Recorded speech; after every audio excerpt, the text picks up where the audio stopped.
Welcome back. This is week 4 in our Rigdzin Dupa class, and this week we are in the book on the 5th chapter, The Light of the Sun and the Moon, Generation and Perfection Stages, with notes explaining the words of the Rigdzin Dupa. So what we have here is an actual sadhana of the practice that we've mentioned before, but it also then includes as a part of it the commentary, one that I think is a little bit better than the previous one.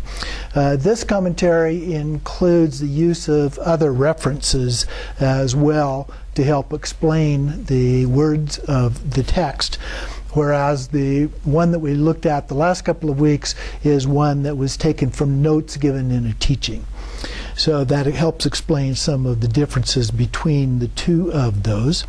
Also, for those of you online, I passed out, or I have loaded a copy of the entire sadhana, which I typed up from the text. So it's the same, but in the format then that you can use it for actual practice, as opposed to flipping through pages to try and figure out where you should be. And so there's that one, and then there is a second one, which is the concise Adiyoga Rigdzin Dupa. And so that one is based on the comments in here, which tend to come in two sections. There's one on Adiyoga approach, or the ultimate, use different terminology here and there. And then there is the Rigdzin Dupa text and a more elaborate version of that.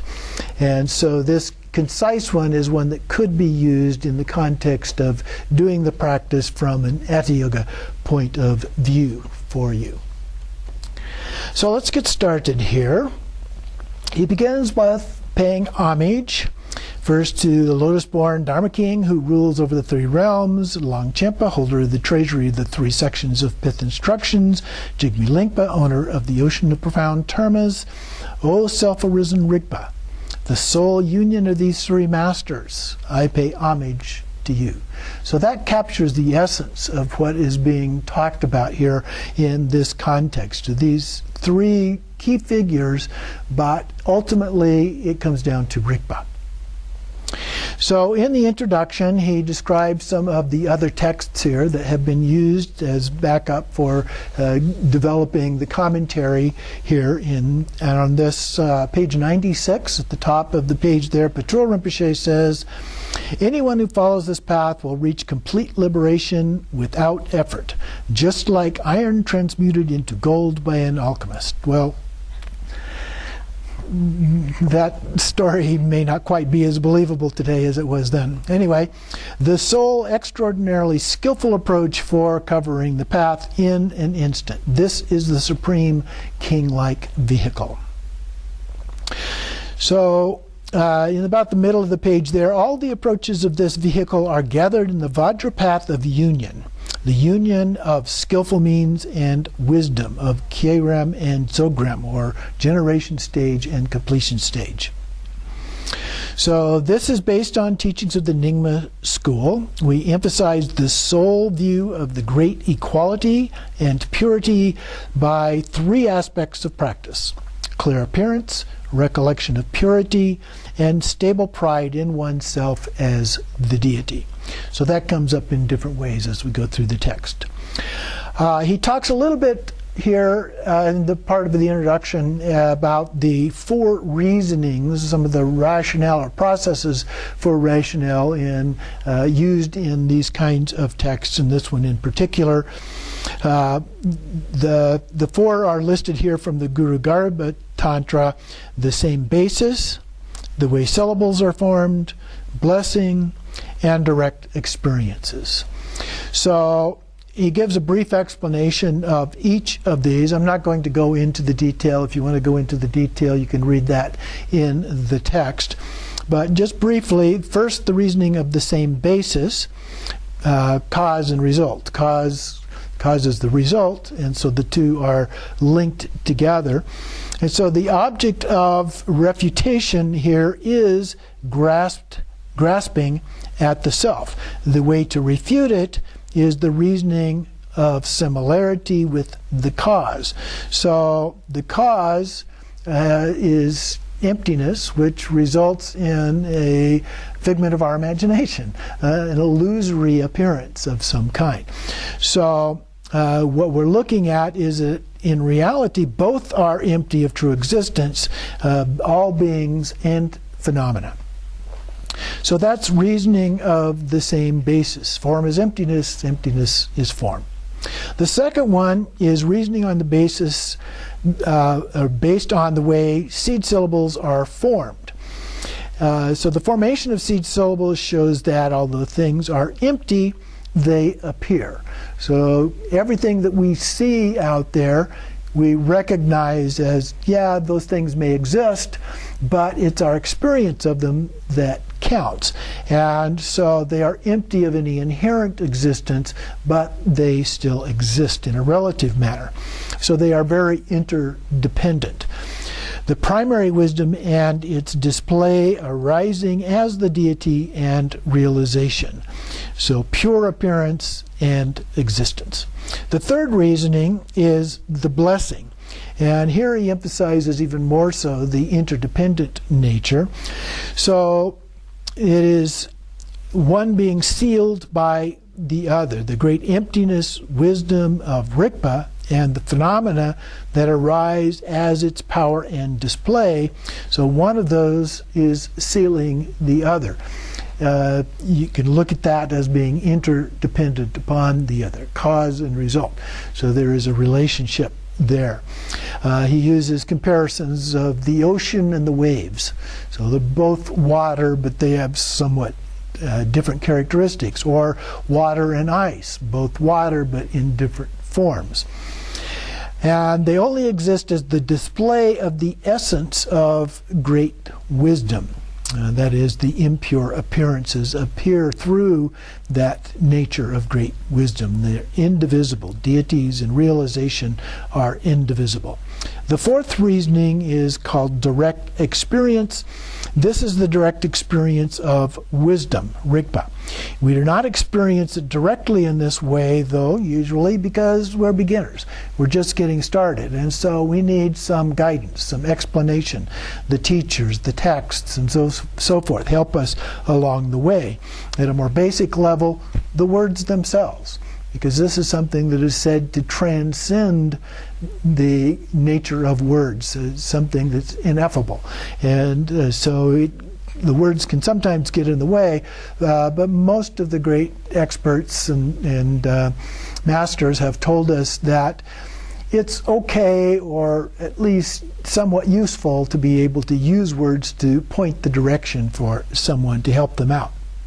So we must understand this by reflecting on them at a conventional level, even though we're talking about the ultimate level, and then develop a complete conviction in the conclusion. So that's the direct experience. So we use then this conceptual approach to help us understand the direct experience. At the bottom of the page, it says why Kye-rim is taught. It says to purify impure perceptions.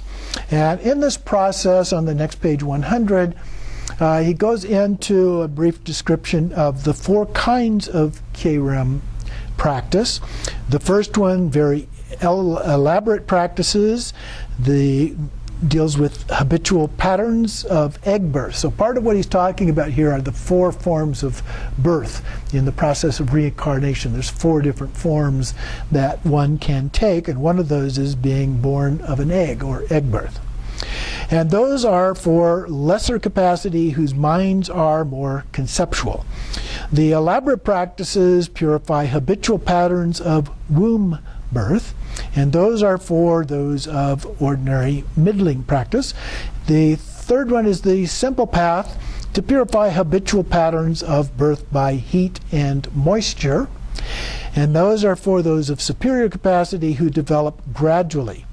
And then the extremely simple path, which is to purify miraculous birth, which is for those of superior capacity who are instantaneous realizers. So there's an explanation of each one of those in some detail, but I'm not going to go through those. But if you turn to page 102, if you're following along, the fourth one of those is the one that is being used here in the book. So I wanted to just touch on some of that. So this is the extremely simple path for instantaneous realizers. So that's the Dzogchen kind of an approach here. And those of most superior capacity are instantaneous realizers. The path emphasizes the union of Kyerem and Dzogchen, so we do not rely on words, but on the nature of mind, or Rigpa. The perfect essence is the form of the deity. So it is said the deity is oneself is the deity. Samaya-sattva and Jnana-sattva are indivisible, and so inviting deities and requesting them to be seated are unnecessary here. Continuing on page 103 then, oneself is emanating from oneself, oneself empowered by oneself. Our own Rigpa abides as the three roots. So those are the Guru, Yidam, and Dakini. And then from Longchenpa, instantaneous appearance. We don't need to meditate on stages of generation and completion from words. And then the Tantra self-arising. What does it mean to practice directly? Perfect the deities by remembering their essence, not by generating them.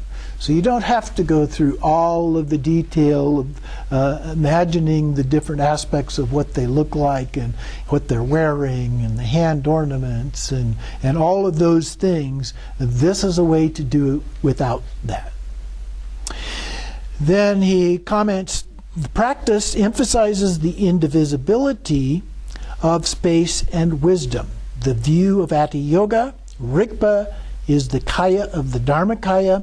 Rigpa's dynamic energy is the Dharmakaya's display. The practitioner meditates on the path knowing this, remaining in the natural state of the ground where Dharmakaya and Dharmakaya's display, the sun and its rays, if you will, abide primordially as great purity and equality of all that appears and exists. This is the way to rest in meditation. So the basis for purification is nothing other than the single wisdom of clear light, or Rigpa. The Dalai Lama says clear light Rigpa.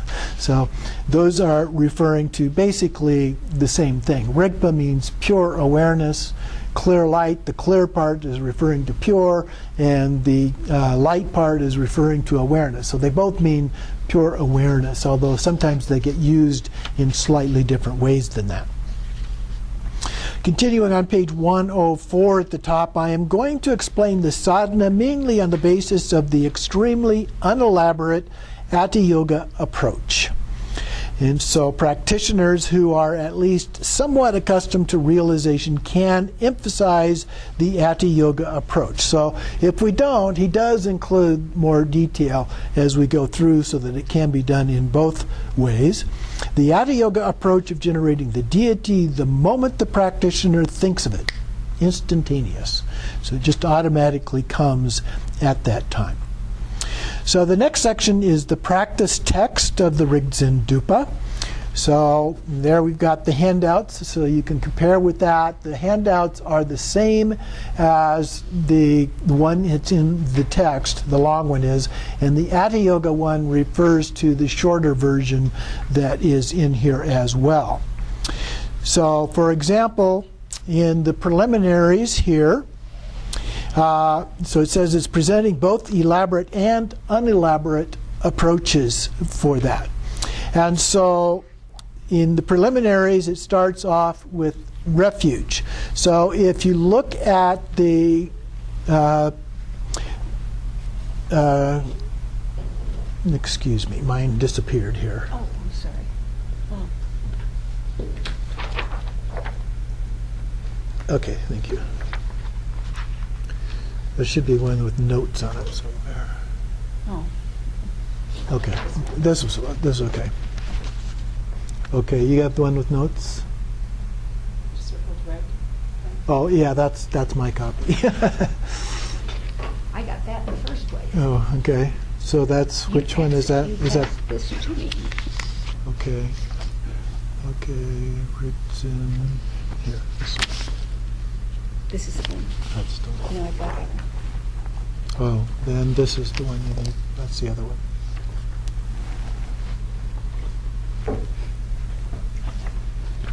Oh, well, she wants one too. So which one?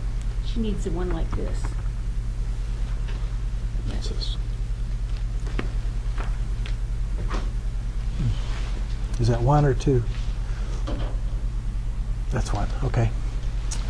All right, so the text here, as we're looking at it, starts off refuge and the absolute approach. Now, as we go through this, the headings vary a little bit when it's talking about the absolute approach, because sometimes it will refer to Adiyoga or it will refer to something else, and so it makes it a little bit difficult to follow, but hopefully we'll get that, because sometimes it also uses the term ultimate. So it starts off, at my heart is the letter Hong.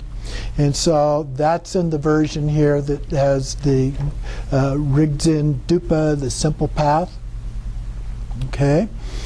So it goes through that.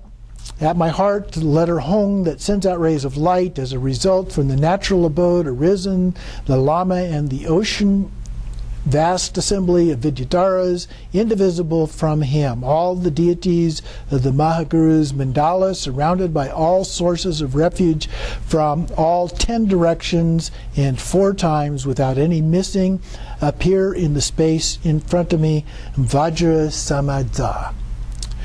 Okay, so then we take refuge. The ultimate way of taking refuge, according to the Clear Light Dzogchen or Adiyoga tradition, is all phenomena are by nature empty. They lack any individual identity. They are the wisdom of our own Rigpa, devoid of any basis or origin, pledged never to part from that. Everything is only wisdom of your own Rigpa's display. So, bound below the Jigme Lingpa quote here, so the 3 kaya wisdom of our own Rigpa is the 4 kayas and the 5 wisdoms. And then resting in that natural state of recognition is the unelaborate ultimate way of taking refuge. Okay? So it's just Rigpa. All right? Okay.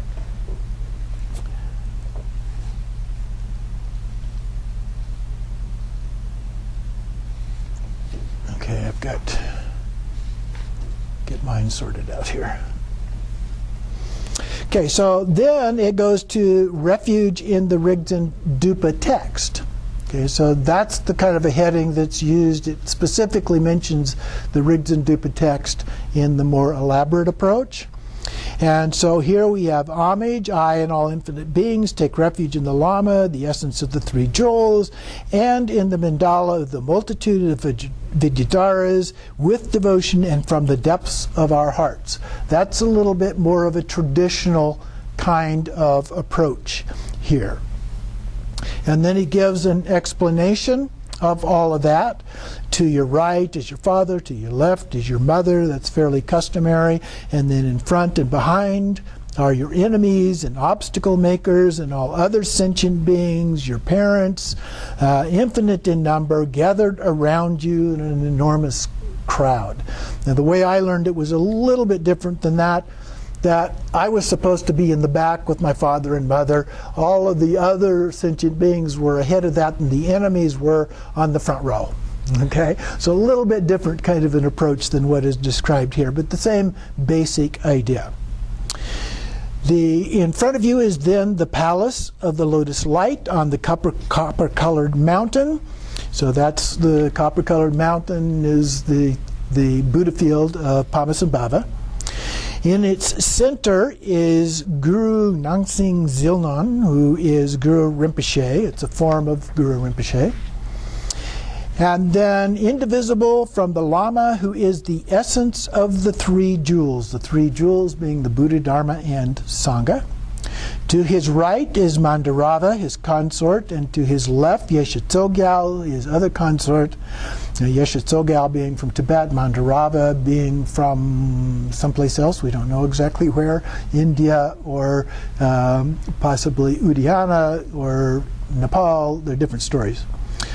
And he is surrounded by the whole mandala of the multitude of Vidyadharas, as well as the deities of the 8 categories of sadhanas. Those are the Drupa Kagye sadhanas that were given to Padmasambhava. You can look up Drupa Kagye and get information about all of those, and it talks a little more about them a little later on in the text as well.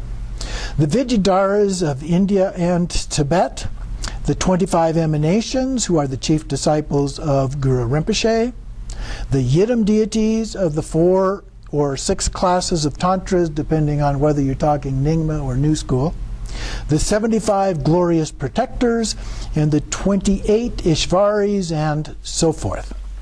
So the Ishvaris are animal-headed, wrathful yoginis who act as protectors. So we visualize them with vivid clarity. Then in front of them, all sentient beings who wish to be liberated and arouse strong devotion. We pay homage by prostrating with your body. And then we recite the words of refuge, that's our speech. And then it's filled with respect in your mind. And you think, I trust you. You know what needs to be done. And so that part is the mind. So we have body, speech, and mind all involved in the process. And then we surrender completely as a part of that. So when we take refuge, part of what we're doing is we're surrendering ourselves in that process. So this is taking refuge with trust and devotion. The next section here is the crucial point of refuge. You've never been separated from the mandala of the Lama Rigdzin Dupa, the actual essence of things. You will be under the protection of the Supreme Refuge who will guard you. This is critical, really understanding that point. Then we go on to bodhicitta. Starting right here, we start getting cross-references again to the text that we looked at last time. So the cross-reference here for bodhicitta is on page 25 in the previous text, if you want to write these down as we go through. And so then we have the absolute approach. So this is the Ati Yoga or Dzogchen approach here. By means of the wisdom of discernment, determine the nature of all appearing phenomena, the universe and the beings within it. Dualistic perceptions are, in fact, groundless, empty wisdom. The unqualified resolution of all samsara and nirvana, in which there is nothing to be done, and that is beyond all elaboration, becomes manifest. This is called generating bodhicitta by entering the womb of the natural state. And so that's space, basically, is what we're talking about there. Determination by means of wisdom of discernment, which is the actual nature of all samsara and nirvana, is bodhicitta in aspiration. So when we talk about bodhicitta, we talk about aspiration bodhicitta, action bodhicitta, ultimate bodhicitta. So this is the aspiration part. While its result, the wisdom in which all is but a display of the unqualified resolution of samsara and nirvana, is bodhicitta in action. So we got those two parts there. Now we move to the Rigdzin Dupa text itself, the sadhana. Ho! I have entered this mandala of Vidyadharas, and I recalled the sentient beings, the 6 realms, my very own parents, moved by immeasurable compassion that aches for their liberation. Aspiration, action, and absolute bodhicitta fill my heart. So then he comments on each of these, aspiration, action, and absolute bodhicitta.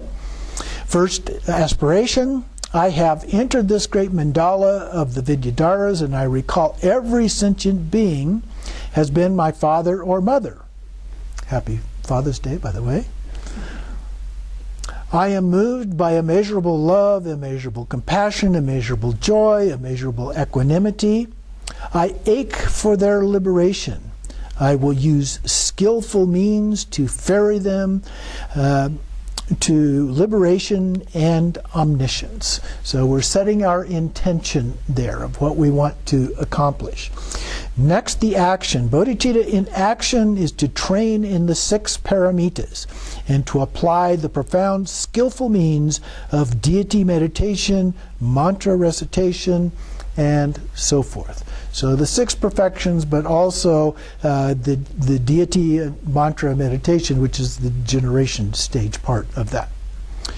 The absolute bodhicitta, then, the third part, has been explained actually before in the absolute approach to bodhicitta. So it's basically the Rigpa aspect of that, the ultimate wisdom part. So then moving on to page 108, next what we have is the 7 branches of devotional practice. So prostrations, offering, confession, and so forth, those 7 different topics that sometimes appear in very simple form, basically listing them, and others where it gives verses related to each of those. So here in the absolute approach, it gives an explanation of how to view each of these 7 things from the absolute point of view. So we begin with the prostration here. The supreme prostration is to come face to face with the absolute Lama, our own Rigpa. And so sometimes we talk about that our Buddha nature is the ultimate Lama, okay? But that's the same as Rigpa. So that's what's being referred to here. Our very own Rigpa is the absolute prostration. Then the offering is the great bliss of basic space, which is to recognize that all objects and appearances are ornaments of Rigpa. The sun and its rays. The ornaments would be the rays. All that manifests in our mind. The Rigpa is what allows that to happen, like the sun allows the rays to happen. And so all experience that we have doesn't mean that there's nothing else out there, or that we're not encountering other situations or other beings, but our experience of those things is happening in our mind. And that's the rays of the sun, or of ornaments of Rigpa. The next one is the absolute confession without words. Everything that arises is self-liberated upon arising. So that's the confession, everything that arises. And then the rejoicing is letting everything liberate naturally, carefree, and beyond the conceptual mind, free of any focus, tainted or not, both. Okay? And rest naturally without fabrication. So that's the enjoyment or rejoicing part. And then the ultimate request is to turn the wheel of Dharma, to maintain deep indwelling confidence, abiding by the great all-pervasive Dharmadhatu, free from the stains of dualistic thinking and beyond non-dual mind. So that's the request to turn the wheel of Dharma. The next one is the request to remain, and we do that by resting in the great continuous clear light, or Rigpa, in which there is no transition or change. Just resting in that state. Sometimes we refer to it as the natural state, although that can be referencing multiple different levels depending on one's stage of development, but here that natural state would be Rigpa again. Finally, the 7th one is dedication. So here, this is to dedicate any roots of virtue without reference point of the great youthful base body, which is a term that refers to Dharmakaya, uncompounded and free of elaboration. So this youthful base body is something that is present, but it's not visible. It's pure and pristine in nature, if you will. So that's the absolute approach related to the 7-branch prayer, if you will. So the Rigdzin Dupa approach, which you can cross-reference on page 26. So it's basically the 7-limb prayer or 7-branch prayer here. Ho, like bubbles bubbling out of water, the wisdom expanse emanates deities. Direct experience of Rigpa is my prostration. Increase of experience is my offering. In the full maturity of Rigpa, I confess. In the exhaustion of phenomena, I rejoice. Out of the expanse of great transference, please turn the Dharma wheels. In the great rainbow body, remain, we pray. I dedicate all merit, whether gathered toward the youthful base body. So then it goes into the more elaborate explanation of each of these. First, the prostration. So the deities manifest out of the Dharmadhatu, or out of emptiness. The radiance of spontaneous presence is the deities and the mandala. In the direct realization of Dharmata, we are offering the supreme prostration of encountering the view. So we're actually making the prostration when we do that in this way.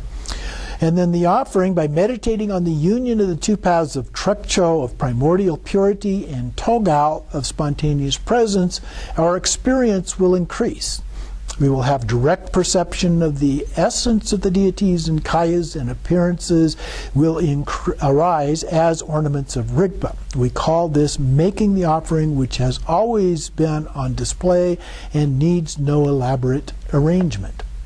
Then the confession is that all impure aspects of experience that involve grasping at characteristics dissolve naturally into purity and equality. Rejoicing, then, is the great transcendence in which all deluded perceptions are exhausted within the expanse. Continuing on 110, imploring the Buddhas to turn the wheel of Dharma. As the expanse of great transference becomes manifest, we make the request to turn the Dharma wheels in the complete purification of the three spheres of subject, object, and action. Then in the next one, we request the Buddhas and teachers to remain. All impurities have dissolved into the Dharmakaya. The practitioner manifests in the untainted rainbow body, which remains in the great timelessness of the three times. Or in Dzogchen, we might talk about the four times, the fourth one being the time beyond time. And then this is the request to remain. Finally, we have the dedication.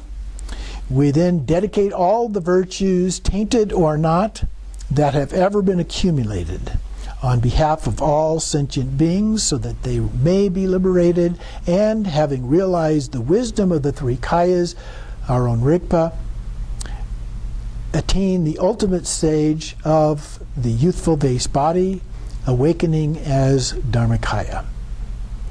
Some of these words are essentially the same. We talk about Rigpa, Dharmadhatu, Dharmakaya, and so forth, have essentially the same meaning. There's subtle nuances of differences sometimes, but essentially the same things. So next we dispel the negative forces. So you can begin to see here what we're doing is following a fairly regular pattern of these processes that are in the various generation stage practices. So we've done some preliminary things, but now we need to get rid of any negative things that might be there to distract us in doing our practice. So first, the absolute approach. Negative influences and obstructive forces are the dualistic grasping at subjects and objects that obscure the way suchness is. There's another good word. The Dharmata, nature. The benevolent worldly gods and spirits are positive conceptual thoughts. Malicious harmful demons are negative thoughts. So you can see the metaphor, how those are being used as metaphors here in terms of our practice. Then all the subtle forms of conceptual attachment are included here. So these are only demons or obstacle makers. And so the absolute expulsion here, getting rid of these, is to send away all appearances of deluded perceptions into primordial purity, the great transcendence of the ordinary mind, unimpeded and clear emptiness. So you think about those, it's a little bit like doing Vajrasattva, where we purify that by having the nectar flow through our body and wash it out. But here it's a more direct mental approach, where all those kinds of obscurations, our own inner demons, are just sent away. So next then we have the Rigdzin Dupa text here, which is also on page 29 in cross-reference. Hri. In this emanation, mandala of the universe and beings, all you malicious and obstructive demonic forces, take this torma offering and go elsewhere. Dare to disobey, my vajras will destroy you. So it's a little bit different. First of all, we have a torma, and then we have a threat that we don't see in the other form, in the absolute form. And then after this, we would take out that particular torma that's being given to them. It's usually taken out and set aside out away from wherever you are doing the practice. So this mandala is the union of primordial wisdom and basic space, the infinite purity of the universe and beings. You appear in the form of Hayagriva. Dark red in color with swirls of fire, wild and wrathful at your heart, the letter Hri emanates infinite rays of light, dark red in color and shaped as hooks. All the malicious and obstructing demonic forces are summoned, powerless to resist, and then inside a vessel of precious substances is the torma.